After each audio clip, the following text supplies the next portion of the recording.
Hey everyone, it's Zahava. Welcome back to the channel. We are going to be doing a reading vlog slash reading wrap up today, and I am really excited about that because I think I'm finally getting to the point where I can make videos that are more or less up to date.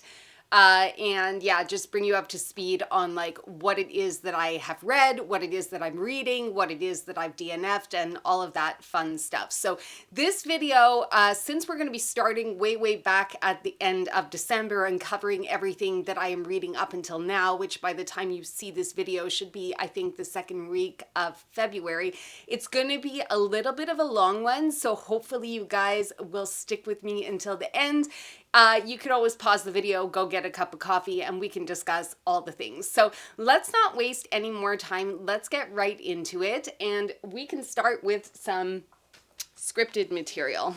Scripted material, which I have. Okay, so I wanted to talk to you guys about some books that we just spoke about 2 vlogs ago, where I started those books in December and have since finished them. So I have some of them right here. Just gonna take down the pile so I don't have to pretzel myself the entire time. So there's a couple of books that I was reading in December, the last time that we met to do a reading vlog, that I wanted to give you guys updates on. So the first one we're gonna talk about is Schmutz, which is this book right here. If you guys are unfamiliar with it, you could go back and check the video that I put out 2 or 3 videos ago where I do a bit of a reading vlog, December, January reading vlog, I think it is, where I give you kind of a more detailed account of this book right here. But just in case you don't want to go back and you want to know what it's about, essentially it is about an 18-year-old Hasidic girl who has a porn addiction. So I encourage you guys to go check out that previous vlog. I won't spend too much time talking about this book on this one, but basically I love this one. For me, it was a 5-star read, but I'm not actually going to count it in my 2025 reads because it was actually technically read in 2024, and I finished reading this book before leaving for Australia, so I can't really count it, but I wanted to let you guys know that I finished it and I loved it, and you should definitely go pick up a copy of it because it's fantastic. The second book that I read in December that I didn't have a chance to report to you guys about yet is Cuckoo, and this is by Gretchen Felker Martin. Had to read that. Yeah, so it is the first horror book that I have picked up in quite some time.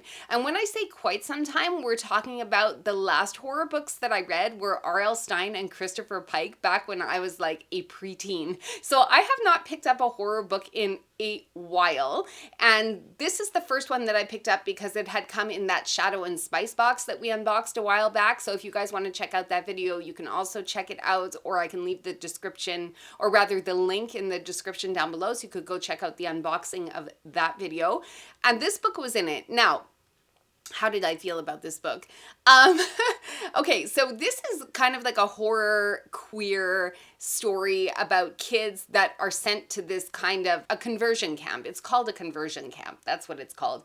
And they go there, and this camp is like taken over or run by some sort of alien or monster or some sort of plant life, something, insects, I don't know. It was just not very clear for me. And that's what I wanted to talk to you guys about. So while the story was very clear in terms of we knew who the characters were, we knew what they were there for, we knew that they were having like found family, and it was kind of like a little bit of a revenge story, I had trouble with this novel. I had trouble with it because I'm not even sure that with regards to the monster or the evil force or whatever you want to call it in this book, I'm not even sure that the author herself knew what the monster looked like and how to describe it. And that I found kind of problematic. Essentially, you would get these whole descriptive paragraphs about what the monster was and what it was doing. And like, I don't know, I just found this descriptions very hard to kind of visualize. So I think that I rated this like a 3 or a 3.5 on 5 stars. I'm not sure. I could put it across the screen for you guys,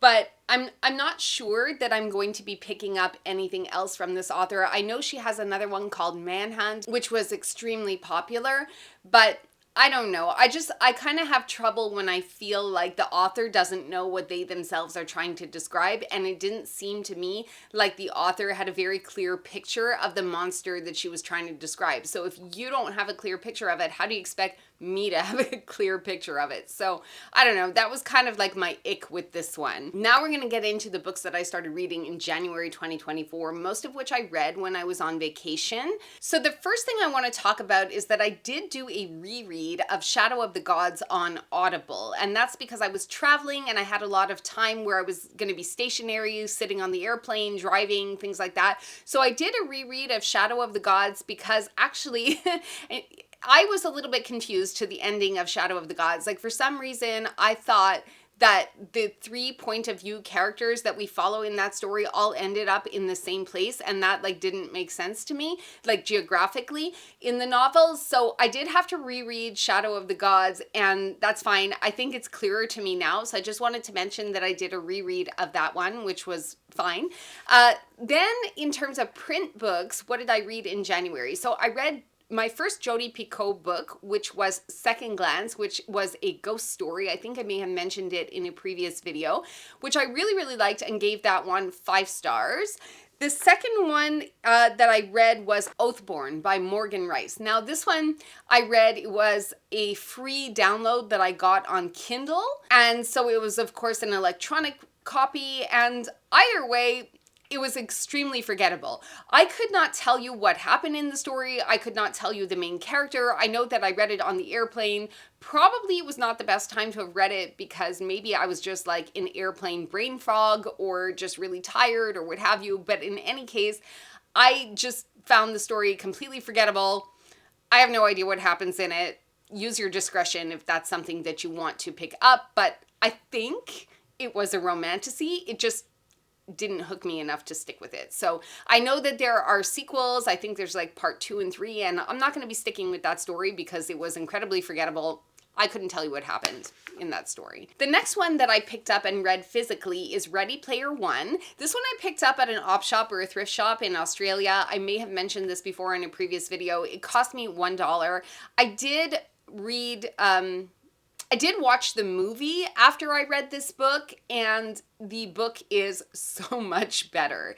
This is one where I know that I've said before on this channel there are certain books that I find the movies are better, such as The Princess Bride, the movie was better. Margaret's Museum, again, the movie was better. But this book here, much better than the movie. Much, much better than the movie. So if you're gonna want to read or attack this story in any format, choose the book. It's much better than the movie. So basically, for those of you who are not familiar with this title, it is a young adult or new adult type novel.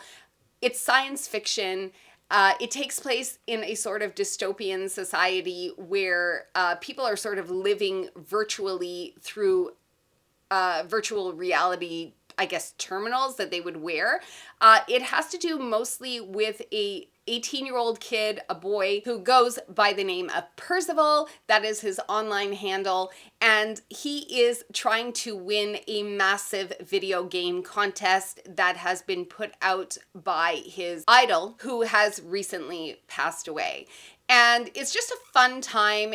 It does say enchanting. It's like Willy Wonka meets, it does say up here that it's kind of like Willy Wonka meets the Matrix. And I would say that that's a very accurate assessment of this book. I had a good time with it. I don't remember the star rating that I gave it, but I will put it across the screen for you guys. I would feel very comfortable unhauling this book. So it's probably going to go in one of my unhauls at some point. But if you were born in the 80s or late 70s, you're going to have a really good time with this too. It's going to bring back a lot of nostalgic childhood references. If you're a gamer, if you're like even the slightest bit geeky, a John Hughes fan, anything like that, this is the book for you. Like I said, I had a great time with it, so I highly suggest that you pick it up if that's something that you think you guys would like. So the last time that we met for a book vlog, I was telling you guys that I had started the Ladies of the Secret Circus, and this one again is a magical realism book which takes place in the US, I think, so it actually has 2 settings. It takes place in the US and also in Paris because the main character, Lara, travels from the US to Paris throughout the novel. And she's kind of discovering the mystery of the magical or magic system that is kind of following her family through generations and how it ties to this mysterious circus. I would say that this book was a super easy read. It is kind of chunky. It is a little over 400 pages. However, the writing style was extremely accessible, and I really, really appreciated that. I found it really easy to turn the pages to get to the next chapter. Chapters are not long. They're about 4 or 5 pages each, and the font point is like, I think, a 12 font point, and the lines are double spaced. So you can see that, I don't know, I found it like super duper easy to read through and get through, and I found the book had some mixed reviews on Goodreads, but I really enjoyed it. I especially like a book that is an easy sort of no-brainer to read and gives me a little bit of magic. So I'm definitely going to be looking for more books by this author. I think she's got another 2 in her backlist that I want to pick up, but I have those. I think I'm able to get those at my library. So I'm going to have those on hold, and that'll be something that I'll try to get to in 2025. But there's no rush. I mean, these books have been out for a while, so if you guys like books about magic, magical realism, mystery, disappearances, circus, and just family lore and all that kind of stuff, this one is a really easy read and super fun. I had a really good time with this one. I gave this one 4 stars. So yeah, if you guys want to check out some more details of my reviews, you can get those also on Goodreads. The next book that I read was Defenestrate. Now this one, you guys, is a mood read. I'm not gonna lie. It actually jumps back and forth between the present and the past, trying to get you to understand how Marta and Nick have ended up where they are in their lives. Basically, what it does is it follows a pair of siblings, Marta and Nick, who were born in Prague but raised in the US by a mother who is kind of a little bit toxic, and we will get to that in a sec. But they have a falling curse that they believe has affected the entire family, hence the name Defenestrate. And the book kind of explores where that curse came from, but it's more of like an introspection as to how the characters end up the way they end up at the end of the book, if that makes sense. So it's kind of like recalling how they ended up being who they are and doing what they do. So essentially the book starts out where Marta is in the hospital looking after her brother who has fallen out of a window, and she kind of suspects that it's a suicide attempt, and we're kind of left to go along the journey with her, discovering if it is that or if it isn't. So definitely there are some trigger warnings here that I wanted to talk to you guys about, which namely is the subject of, self-harm. There is alcoholism involved in this book. There is toxicity, parental toxicity with, and there's also like a big focus on religion, which I know could be a trigger for some people. So just, go into it knowing that. It's definitely a mood read. It's very atmospheric. It's very slow paced. I went into this thinking it was going to be a lighthearted satire, like a black comedy. Not at all. Not at all what this is. It is heavy at times, and also there's no chapter breaks. So like there's a lot of like small breaks. Like you could kind of see that the it kind of like has small breaks in between the little vignettes that you're meant to be reading, but other than that, there's no chapter breaks. It's just one long sort of story that is bringing you between the past and the present, and you're meant to sort of figure out with Marta, you're chiefly seeing the book through Marta's eyes, and you're meant to figure out her life as she figures it out. So I can't remember what I rated this book as, so I will put it across the screen for you guys. Do I think you should read it? I think that if you like very introspective, very dark, moody, trigger-ridden topics, you might have a good time with it. But I mean, I would also tell you probably just to leave it, honestly. So you guys could go on to Goodreads and you could decide for yourselves if this is the right book for you. There were also a couple of books that I read on audio. The first of which I want to talk about is Out There by Kate Folk. Now, this one was Definitely out there. Definitely out there. It is a collection of short stories that I guess you could call sci-fi. Probably, yeah, I would think so. And they were just of varying lengths. You know, you had some shorter ones, some longer ones. I listened to this one on audio. I borrowed it from my library, but I wanted to talk about one situation in particular, and I wish that I could remember the story that it belonged to. But there was one thing that is living kind of rent-free in my head, very, very memorable from one of the tales, where she says, as all like good authors do. Now, mind you, I should say that this book is definitely 18 plus. You do not want your underage children reading this book. It's definitely lots of talk about adult themes, so, and spicy things. And one of the things I wanted to mention to you guys about is a reaction that I had, but I couldn't write it down because I was listening to it on audio. And it's something that, had I had the book in print, I probably would have annotated. However, in one of the stories, I'm going to tell you what it is now. So here's like a, you know, not safe for work, spicy sort of content warning here. But there's this one scene in the book where she describes, let's, for better or for worse, let's call it an eggplant. Okay. An eggplant. That the main female character in the story sort of feels being pressed up against the small of her back. Now, you guys will probably understand what I mean by that, and how this eggplant, you know, has juiced, for lack of a better word, all over her. And then it just sort of sits there and kind of rubs itself against the small of her back. And I remember thinking to myself, yeah, they do that, don't they? And it was just kind of like a little thought that I had in my head. If you know, you know. It's just like a thought that I had where I was like, the author is really talking about some real stuff there that happens to real people, and she has like amazingly included this kind of content in her book, and it just made the experience so much better for me, because that was a moment that, you know, I think most of us could probably relate to. And I don't know why I feel the need to tell you guys this, but if you guys kind of like books that that are not like, that don't shy away from the real kind of uncomfortable situations that we may find ourselves in throughout our lives, then I think this book certainly does leave room for a lot of questions, much like a lot of sci-fi does.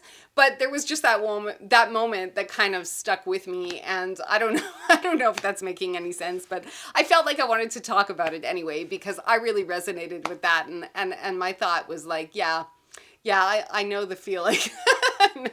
I know the feeling. Anyway, moving on. I did read also in print form A Sorceress Comes to Call. That was my first T. Kingfisher book. Really enjoyed that one. Looking forward to reading T. Kingfisher's backlist. I do have a copy of Thorn Hedge on my physical TBR cart right now. It's a really short book. I do plan to get to that this year. I just don't know exactly when, because right now, and we're going to get to this in a minute, I have a crap ton of library books that I had put on hold that have all come in converging like all at once. So I have to go pick up those books, which kind of is going to sort of tear down my TBR cart for the ones, the books that are on it that I wanted to get to, because when the library says your turn is up and your book is in, you got to kind of put aside your books on your TBR cart and like run and do those library reads, because, you know, it's your turn now. So I have to sort of work out the scheduling of when I'm going to be able to get to those books, like the Thorn Hedge and some of the other books that I had planned to read, but we'll talk more about that in the next video. But for this, A Sorceress Comes to Call, 4.75 stars for me. You should all go out and read it. It's fantastic. I had a great time, and I think I may have found a new favorite author. So I'm looking forward to reading some of her horror novels as well, because I understand she does like fantasy and horror. So I think I might like them. I'm looking forward to it. There's some fantasy in terms of like fairy tale retellings. because I know that Thorn Hedge is a fairy tale retelling of Sleeping Beauty. So I'm looking forward to reading that one. In any case, that was another book that I have read in January. Going back to the audio books, I also listened to An Academy for Liars. 5 stars. That one, 5 stars for me. 5 stars. I loved that book so much. I had never heard of nor have ever read before Alexis Henderson. I loved An Academy for Liars so much. You should all stop this video right now. I don't care what it does to my metrics. Go out and get yourself a copy of that book. It, too, is going to live rent-free in my head for a very, very long time. I don't know if it's because I was in the right mood. I know that we talked about my difficulty listening to fiction novels on audio. Maybe it was because I had spent a lot of time in Europe on a train. Like I was taking a train from Brussels to Luxembourg at most of the time that I was reading that book there and back. And it was just so fantastic. So fantastic. The writing was very vivid, very compelling, very visceral. I was really shipping the 2 main characters. I just really want to see this book adapted to screen. Like make a series out of it, make a movie out of it, call up Henderson and like find out what she needs to make that happen, because you guys, like, we really need to see this on screen. I had 0 problems picturing anything in my head that was happening in that book. And even the minor characters had enough oomph to like get off the page and have like enough integrity as minor or secondary characters. So I had a really good time with An Academy for Liars. I would be down for a sequel. I would be even more down to see that adapted to screen. So definitely put that one on your guys' TBR if you have not read it yet. It is a dark academia, should mention that. So basically, if you guys are unfamiliar with it, maybe I'll just do like a little recap. There is this girl who is really depressed with her life. She's, I want to say like 24 years old, engaged to some guy that she's not really feeling it for, and she's thinking about unaliving herself as we meet her. And then she gets this phone call. She's standing next to a telephone booth. She randomly picks up the phone call and is transported basically on her adventure to this magical school where she discovers that she has these powers, and you know, it just sort of goes on from there. So it is kind of a dark academia, but it's just so, I don't know, like powerful and just, I don't know how to explain it. Like I had such a good time. So if there is a reread in my future, it's probably going to be that one. I may still want to get the physical copy of the book because I liked it so much. I did borrow it from my library and listen to it on audio, but I actually liked it enough to want to get a physical copy. So I'll see if if that is in the future for me. Let us talk about some bigger challenges that I have. So I also read The Book of Night. This was a book I took out this is by Holly Black. I took it out of the library.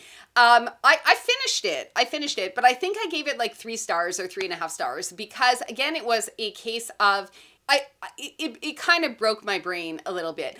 What my major beef with this book is that I felt like the author was actually leaving out words or ideas or sentences that connected one idea to the next idea or one paragraph to the next paragraph, which left me with a lot of bridge jumping. Or I had to create those bridges in my brain by myself, trying to understand exactly what was happening from one moment to the next. So it's not that the book was a bad book. It was a good book. It was an okay book. I had a good time with it. It is my first book by this author. However, I feel like, and I know that she had some really successful, or I know that there was like some really good feedback on The Cruel Prince and that series. And I actually have that book myself on my physical TBR, which is worrying me. I'm not going to lie, because The Book of Night was kind of a hard, it was a challenging read. It was just a challenging read. The magic was okay. It had to do with shadow magic, with people being attached or potentially could be detached from their shadows, and how that works in this sort of urban fantasy world, which I could dig, except that I don't feel that there was enough attention paid or enough credence given or enough development of the magic system, so it was a little lacking for me in that regard. And I will say that I did not check Goodreads before I went ahead and borrowed this book from the library. I just knew that it was a standalone. It didn't have a, actually, it's not a standalone. What am I saying? There is a second book, but I will not be reading it. I will not be reading it. There is a second book, which I think I'll put up. If I can find the picture, I'll put it up for you. There's a second book in the series, and I think there's actually going to be a third one. But I will not be continuing in this series just because I feel like a lot of what I was reading caused me to have like shallow breathing. And you guys, if you've been here before, you know how I feel about shallow breathing. I want to take deep breaths. I want to be full of book oxygen. I don't want to have to jump from one sentence to another or one paragraph to another like I'm running across hot coals. It's just not my idea of a good time. And that's kind of how I felt about this one. So you guys can make your own decision. If it works for you, go ahead onto Goodreads or wherever your database of people's reviews is resonates the best with you. Figure out for yourself if you guys want to read that book. But I finished it. I didn't have any trouble finishing it. I just know that I'm not going to be continuing with the series because I felt like I was hyperventilating the entire time. So not wow. Not wow. Okay, so next we have to talk about some other audiobooks that I read. And this is where this vlog is going to get a little serious. We're going to have to talk about whether or not I need to be hospitalized. I'm not even joking. I read Zodiac Academy, okay? Confession. I read Zodiac Academy. I listened to The Awakening on audio, and then I listened to Ruthless Fae on audio. And then I picked up Origins of an Academy Bully on audio. And then I picked up a copy of The Reckoning on Kindle Unlimited. And we need to talk about this, you guys. I am a 43-year-old woman. What am I doing? What am I doing? Why am I reading this book? The writing is horrible. It's just horrible. It's horrible. And I can't stop. It's like this series is like a train wreck. The writing is not the greatest writing, but I can't stop. And I don't know why I can't stop. It's almost like I want to see if the book gets better or worse. It's like looking at a train wreck. Like you can't look away. I can't not read it. I find myself like embarrassingly binging this series, which is awful. Like I don't even know who I am anymore. It's like the Showgirls of book series. So the writing is bad. The execution is bad. Everything is overdone.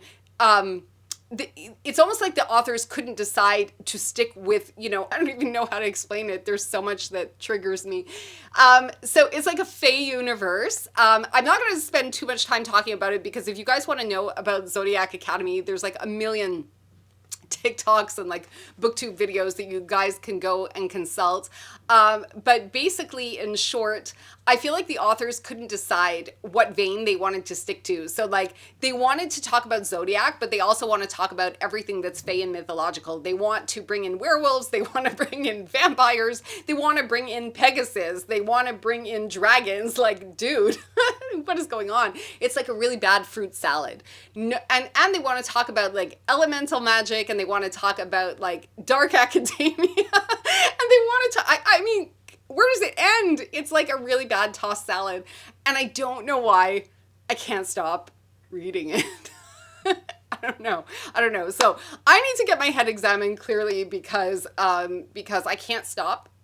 It is my, I don't want to say it's like my first romantasy, but I'm starting to sort of get into the genre, and we've talked about like how I feel about romance before on this channel, and this is not good writing, you guys. Zodiac Academy, it's not good. Why can't I stop? Okay, moving on.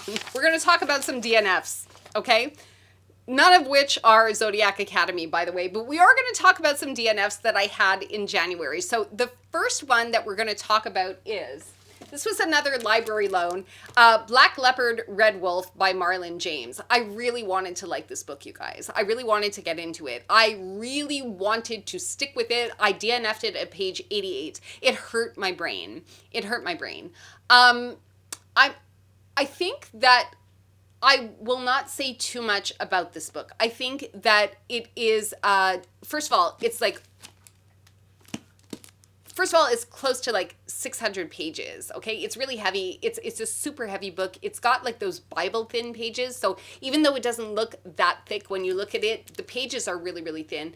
It is told in such a, I don't know, the word I want to say is messed up way, which does not mean that it's not a good book, but it just wasn't for me. I know we've talked about it before on the channel, but I don't want to be doing mental gymnastics when I'm reading for a hobby. And this book caused me to have to do some mental gymnastics. And it was just, even though it's written in English and for all intents and purposes, we are supposed to understand exactly what is going on in the novel, it's written as if somebody is sprinkling, I don't know, decorations onto a piece of food or plate or cake. I don't even know what I'm saying, but the point is that it's written with like little snippets of information here and there. It was extremely confusing. I had very little idea what was going on in the plot, and I just DNF'd it at like 88 pages in. So if you guys have read it and you've loved it, and I have seen mixed reviews on Goodreads, many people who have loved it, but also many people who have DNF'd it. So I did not give it a star rating because I did DNF it, but you can go onto Goodreads and find out for yourself if this is a book that is right for you. I highly suggest that you don't buy it. Don't buy it. Borrow it from your library, get it on Kindle Unlimited or any other place that you might be able to borrow it, because you will feel bad if you spend money on this book. And I am so glad that I borrowed it from the library, because had I spent money on it, I probably would have forced myself to finish it, and I would have had a headache the entire way. And I don't know about you guys, but like, I do not want to be reading a book and then like reaching for Advil directly, like as I'm reading it, or directly afterwards. Okay. I also DNF'd This Is How You Die. Now that was a short story collection that I started, I want to say back in October of 2024, and I DNF'd it at about 65% through it. Nothing against the authors whose stories I never got to or didn't read. I just sort of lost interest in the topic, because that has to do, it is the sequel to the Machine of Death duology, and it has to do with people knowing how they're going to die and, just having a sort of creative springboard off of that topic. There's so many books out there that I want to read. I was kind of over that morbid topic, so nothing really more to say about that. It was a good book. If you guys want to pick it up, if you like short stories, go for it. My feeling was that I was kind of over the topic. It was a little too morbid for me, and I just, sometimes it made me kind of queasy and uncomfortable. But it's definitely in the science fiction kind of categories, so if you guys like that kind of thing, go for it. It might be for you. I also DNF'd a couple of ARCs, An Island Strange and Wild, and Memoirs of a Mangled Mind. And the reason that I DNF'd those books is simply because I have no time to read ARCs. It's nothing against the books themselves, it's nothing against the authors. I'm sure that if I didn't feel pressured to read a whole bunch of other books that were either coming from the library or on my TBR card, I would have enjoyed reading those books if I had the time to devote to them, which I don't. So I DNF'd those, and I will not be asking for any more ARCs this year, at least in 2025. I can't say about the future, but for now, I just don't have the time. So I maybe unfairly DNF'd those books, but c'est la vie, c'est la vie. There were quite a few DNFs this month, so it's been kind of like a difficult month. I DNF'd The Waking Land. That is by Callie Bates. Now, the reason that I took out this book was because Robin Hobb, who you guys know is like my absolute favorite author, had rated that series 5 stars. And I thought, oh, if Robin Hobb likes it, I'm going to like it as well. Not true, not true. I could not get into the book. I found it boring. There was no hook. Nothing was keeping my attention. So I'm not going to spend more time talking about that one. That was a DNF for me. And then lastly, The Starless Sea by Erin Morgenstern.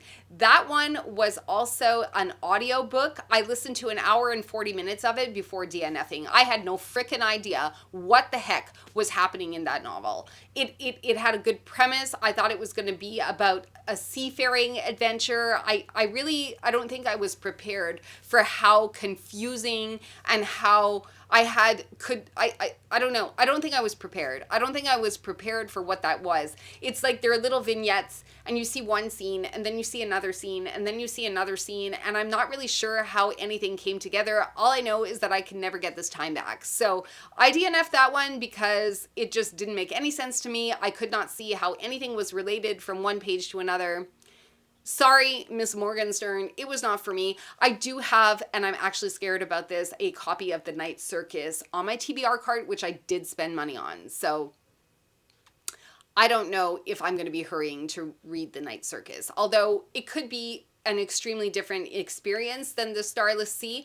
But I have heard people say that, you know, they've tried a couple of her books and she's maybe not for them. I'm hoping this will not be the case. I heard really good things about The Night Circus, so maybe it'll be a different vibe, maybe because that's in print. And again, The Starless Sea was on loan on audio from the library, but I can never get this hour and 40 minutes back in my life. So I DNF'd that one. You guys can let me know if there's something that I missed down in the comments, if you guys like The Starless Sea or if you're a huge Morgenstern fan. But for me, it was just not working. Now let's get to what I'm currently reading. So we did talk about the very embarrassing, super embarrassing Zodiac Academy. Okay, I'm reading The Reckoning on, not on audio. Actually, that one is on Kindle Unlimited, so I have that one. I've also found on Audible, they were having specials on certain of the fourth book in this series. So I did buy some ahead of time, including like Darkmoor Penitentiary and things like that. What is wrong with me, you people? What's wrong with me? Okay, I'm also going to pick up later today at the library 2 books that I had placed on hold, which are both ready. One is Babel, the second is The Goblin Emperor. So I will be picking those books up today, and hopefully by the end of February's reading vlog, I will be able to tell you how those books have gone for me. I'm feeling very hopeful about them. I also got from my library The Bear and the Nightingale. Remember when I told you guys that I had picked up, I think, the second book in this series in Australia because I didn't know it was part of a series. So I wanted to make sure that I would like the series. So far, so good. I started it last night. I'm not very far in. Like, honestly, I'm like chapter 3, so it's like 17 pages in. But so far, reading really well. Super interesting, easy prose to follow, nothing that's mind-boggling or mind-bending or mind-numbing, you know, so I'm really, really happy with this. I'm hoping to finish it today or tomorrow. I think I could probably finish it today or tomorrow. It's just over 300 pages, so it should be relatively easy to read, and I would like to finish this series. So I already have book number 2, and I think I can get book number 3 either on audio or in physical print from my library. So that pretty much brings this video to a close. I want to thank you guys so much for coming to hang out with me today. You know that if you stayed until the end of the video, you're absolutely my favorite. Let me know what you guys think of my reactions, my opinions to these books. If you guys agree or disagree, like them, didn't like them, what kind of you know, medication I should be taking because of this whole Zodiac Academy. Why am I like this? Why am I like this? So anyway, that is all I have to say for today. Thanks so much for hanging out, you guys, and I will see you again in the next one. Ciao for now.